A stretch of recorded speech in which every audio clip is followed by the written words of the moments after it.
பேசுறான் politics. Hello ladies and gentlemen, அரசியல் புயல் அடிக்குதா அல்லது இயற்கை புயல் அடிக்குதான்னு பேசுறாங்களே, கவனிச்சியா மேன்? ஒண்ணுமே புரியல உலகத்தில. புரிஞ்சத புரியாத மாதிரி, தெரிஞ்சத தெரியாத மாதிரி பேசுற தில்லாலங்கடி மேன் நீ. உனக்கு தெரியாத அரசியல் புயல் காரணமா கூட்டங்கள் ரத்துன்னு தெரியலையே துரை. இந்த வானகரத்து பொதுக்குழு அறிவிப்பு தான் தெரியும் துரை. எஸ், கரெக்ட் தான் மேன். அது ஒரு பக்கம் பொதுக்குழு கூட்டம் நடத்தி பொதுச் செயலாளர் பொறுப்பை உறுதி செய்ய போறாங்க. நாங்க தான் கட்சின்னு மறுபடியும் நிரூபிக்க போறாங்க.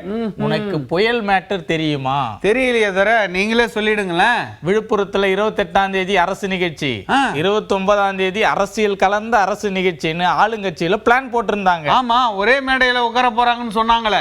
விஷயத்தை கப்புன்னு புடிச்சுக்கிட்டேன் மேன். ஆமா, விழுப்புரத்துல மணிமண்டபம் திறப்பு விழா, அதுல முதலமைச்சரோட மாம்பழ கட்சி நிறுவன தலைவரும் கலந்துக்குவாருன்னு உள்ளூர் அமைச்சர் சொல்லி இருந்தாரு. ஓஹோ, என்ன அந்த பக்கத்துல இருந்து பதிலே வரலையே துரை. ஒரே மேடையில உட்கார வைக்க எல்லா ஏற்பாடும் நடந்துச்சு. ஆனா ஒரே வார்த்தை, அந்த ஒரே ஒரு வார்த்தையை கையில் எடுத்து டெல்லி வரைக்கும் போனதால மீட்டிங் ஏற்பாடு கன்ஃபியூஸ் ஆயிடுச்சு மேன். இதுலயும் கூட்டணி கணக்கு இருந்துச்சா? அப்படியெல்லாம் இல்ல. இப்போ வரைக்கும் மாம்பழ கட்சி தாமரை கட்சி கூட்டணியில தான் ஸ்ட்ராங்கா இருக்காங்க. கூட்டணி ஆட்சின்னு வேற பேசுறாங்க.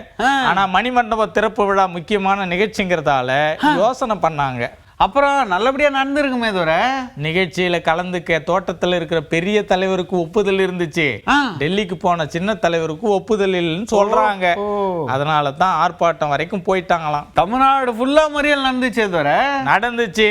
ஆனா பழைய பாமக அளவுக்கு போராட்டம் இல்லைன்னு டெல்லிக்கு போன சின்ன தலைவருக்கு சின்னதா வருத்தமா. ஆனாலும் தாமரை கூட்டணியில் இருக்கும்போது பெரிய தலைவர் சூரிய கட்சி தலைவரோட கூட்டத்துக்கு போக வேண்டாம்னு முடிவான். ஓஹோ, இதுலயும் தேர்தல் கணக்கு வருதா? அதேதான். ஆனா ஆளுங்கட்சி தரப்புல இயற்கை சீற்றம் அதிகமா இருக்குது. 29-30 மழைக்கு வாய்ப்புன்னு சொல்லிட்டாங்க. அதனால விழுப்புரம் நிகழ்ச்சி ஒத்தி வைப்புன்னு சொல்லிட்டாங்க. அப்படின்னா இயற்கை புயல் தான் காரணமா? இயற்கை புயலா அரசியல் புயலான்னு அந்த கூட்டம் நடக்கும் போதுதான் தெரியும் மேன். அது வரைக்கும் காத்திருக்கணுமா தோற? பாலிடிக்ஸ்ல ட்விஸ்ட் இருக்கும் மேன்.